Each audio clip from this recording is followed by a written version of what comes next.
Okay, hello everyone. We are going to be talking about the study of macroeconomics. So, in this chapter, you will learn about issues macroeconomics study, the tools macroeconomists use, some important concepts in macroeconomic analysis. So, what is macroeconomics? Macroeconomics is the study of the economy as a whole. Its goal is to explain the economic changes that affect many households, firms, and markets at once. Macroeconomics answers questions like the following: why is average income high in some countries and low in others? Why do prices rise rapidly in some time periods and why are they more stable in others? And why do production and employment expand in some years and contract in others? So, important issues in macroeconomics. Macroeconomics, the study of economy as a whole, addresses many topical issues like what causes government recessions, how can problems in housing market spread to the rest of the economy, what is the government's budget deficit and how does it affect workers.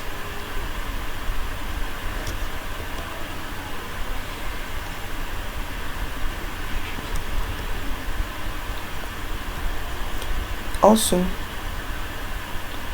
why does the cost of living keep rising? Why are so many countries poor? What policies may help them grow out of poverty? What is the trade deficit and how does it affect the country's well-being? So, indicators of macroeconomic performance of an economy: real gross domestic product, inflation rate, unemployment rate. So let's talk about real GDP. Real GDP is a measure of the quantity of goods and services produced in the economy in a given year. Inflation rate. Inflation rate is a measure of how prices are changing on average. The unemployment rate. The unemployment rate measures the fraction of those who are seeking work but do not have jobs. So the macroeconomy affects society's well-being. So we're talking about why learn macroeconomics. Social problems like homelessness, domestic violence, crime, and poverty are linked to the economy. For example, let's look at the macroeconomy effects. Let's look at how macroeconomics affects society's well-being. So, this blue line represents unemployment, while the red line represents property crimes. So, let's look at this time period here.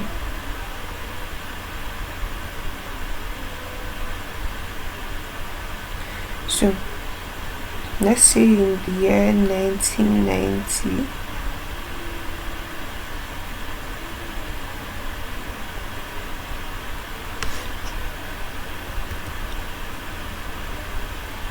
the economy affects your well-being. So the blue line represents unemployment rates and the red line represents inflation adjusted mean wage rate. In most years, wage growth falls when unemployment is rising. So unemployment rises and rises, wage growth falls.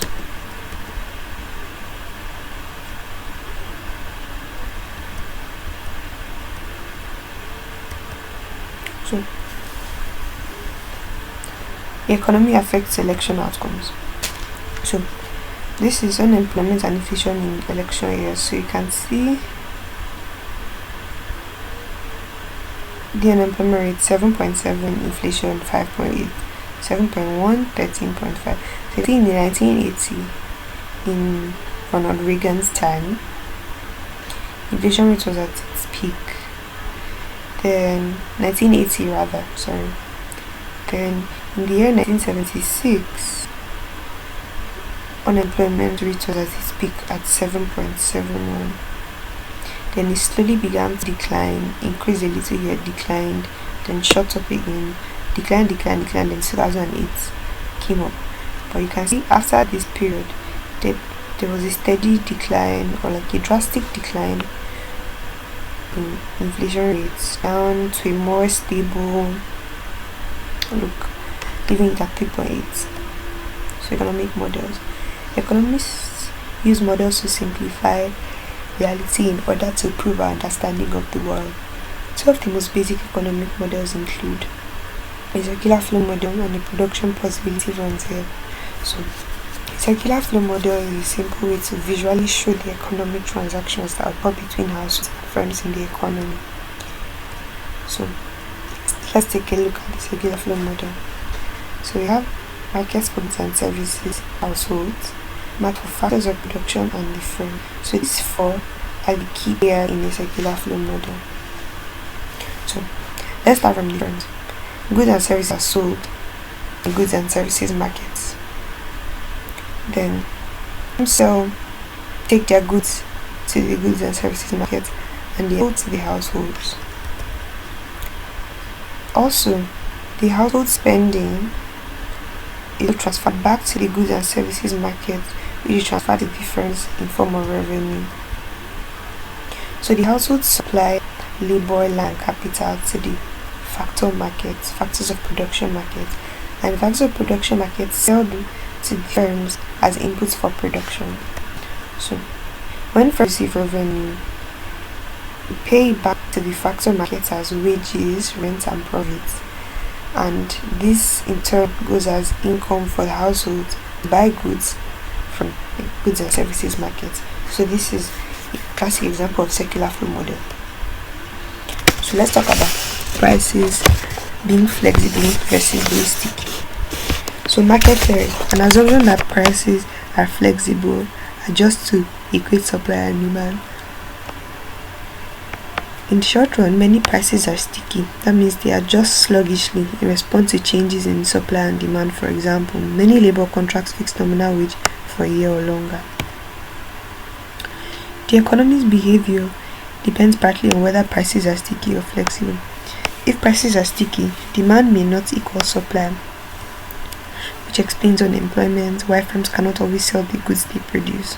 But if prices are flexible in the long run, markets clear and the economy behaves differently.